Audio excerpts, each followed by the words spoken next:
আজ রাত 12টার পর দেশের উত্তর পূর্বাঞ্চল ও মধ্যাঞ্চলে বৃষ্টি হতে পারে বলে জানিয়েছে আবহাওয়া অধিদপ্তর। এছাড়াও 6 মের পর সারা দেশে বৃষ্টির সম্ভাবনা রয়েছে। 11 মের পর আবার তাপ প্রবাহ শুরু হতে পারে, তবে এপ্রিলের চাইতে মে মাসের তাপমাত্রা কম থাকবে। মে মাসে 1 থেকে 2টি তীব্র বা অতি তীব্র তাপপ্রবাহ ও 2 থেকে 3টি ছোট বা মাঝারি তাপপ্রবাহ হতে পারে। প্রতি বছর মে মাসে গড়ে 13 দিন বজ্রসহ বৃষ্টি হয়। এবারও তেমনই হওয়ার সম্ভাবনা রয়েছে। বজ্রপাতের সময় সবাইকে নিরাপদ স্থানে থাকার আহ্বান জানিয়েছে আবহাওয়া অধিদপ্তর।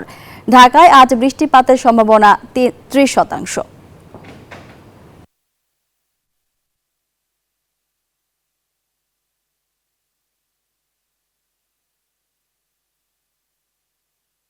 রাত 12টার পর দেশের পূর্বাঞ্চল, মধ্যাঞ্চল এবং দক্ষিণ পূর্বাঞ্চলে বৃষ্টি সহ বজ্রবৃষ্টি বৃদ্ধি পেতে পারে এবং ক্রমশ 6 তারিখ থেকে সেটি বাংলাদেশের বিভিন্ন জায়গায় বৃষ্টিপাতের সম্ভাবনা ক্রমান্বয়ে বৃদ্ধি পাবে এবং 6 তারিখের পর 7 তারিখ থেকে একদম 11 তারিখ পর্যন্ত অস্থায়ীভাবে দমকা বাতাস ও ঝোড়ো হাওয়া সহ বৃষ্টি অথবা বজ্রসহ বৃষ্টি বাংলাদেশে অব্যাহত থাকবে। তবে নাজমুল, গরমের বিষয়ে ওখানকার বাসিন্দারা কি বলছেন এবং সাভারে তাপমাত্রা কিছুটা কমেছে কিনা সেই বিষয়ে বিস্তারিত জানাবেন।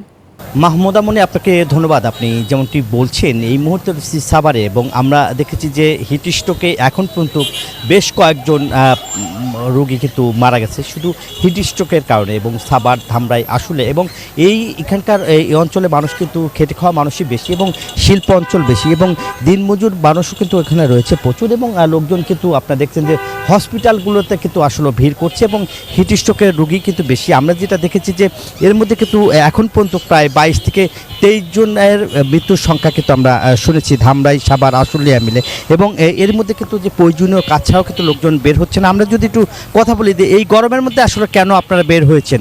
আসলে এই গরমের মধ্যে বাধ্য হয়ে বের হয়েছি। আত্মীয় স্বজন এই গরমে প্রচণ্ডভাবে অসুস্থ হয়ে পড়ছে, তাদের দেখার জন্য আসছে। কারণ এই এত গরম পড়ছে যে মানুষ অসুস্থ হয়ে পড়তেছে। হসপিটাল অবস্থা, এই হসপিটাল রুগী দেখতে আসছিলাম মূলত। পানি খেয়ে এবং এই যে পানি জাতীয় যেমন তরমুজ, ডাব, এগুলো খেয়েও মানে কোরআন যাচ্ছে, আর এগুলোর দাম অনেক বেশি।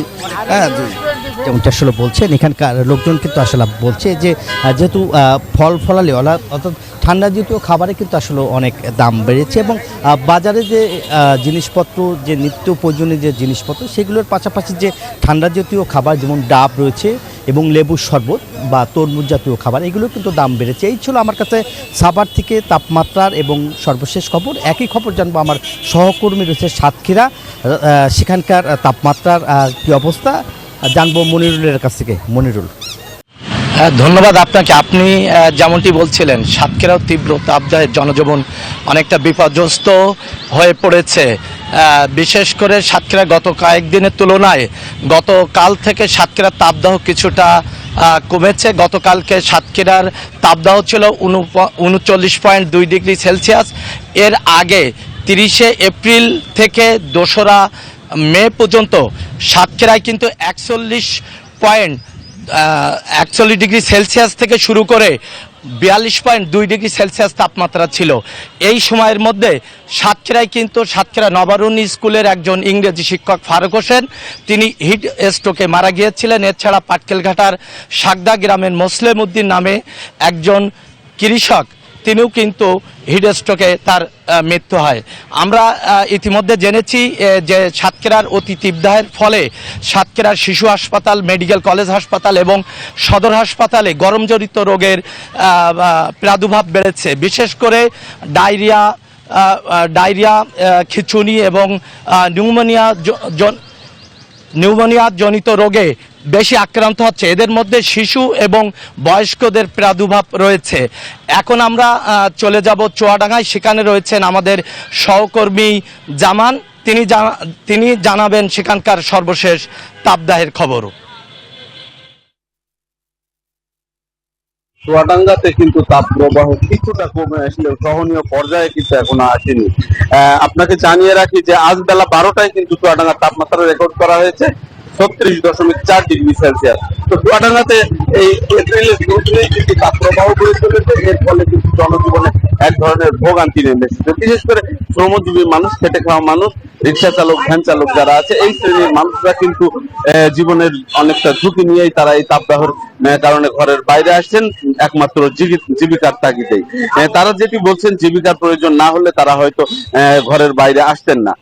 তো এই অবস্থায় চুয়াডাঙ্গায় জনজীবনে এক ধরনের ভোগান্তি নেমে এসেছে। সাধারণ মানুষ, খেটে খাওয়া মানুষ, তারা দুর্ভোগে পড়ে গিয়েছেন। অন্যদিকে চুয়াডাঙ্গা সদর হাসপাতালে আমরা খোঁজ নিয়েছি, হাসপাতালগুলোতে দেখেছি যে এখানে গরমজনিত রোগীর সংখ্যা বেড়ে গিয়েছে। বিশেষ করে শিশু ও বয়স্কদের ভিতরে ডায়রিয়া এবং নিউমোনিয়ার প্রাদুর্ভাব দেখা গিয়েছে। এতে হাসপাতালের চিকিৎসক এবং নার্সরা তাদের সেবা দিতে হিমশিম খাচ্ছেন। এই ছিল চুয়াডাঙ্গা থেকে আমার কাছে। ফিরছি স্টুডিওতে মাহমুদা মনির কাছে।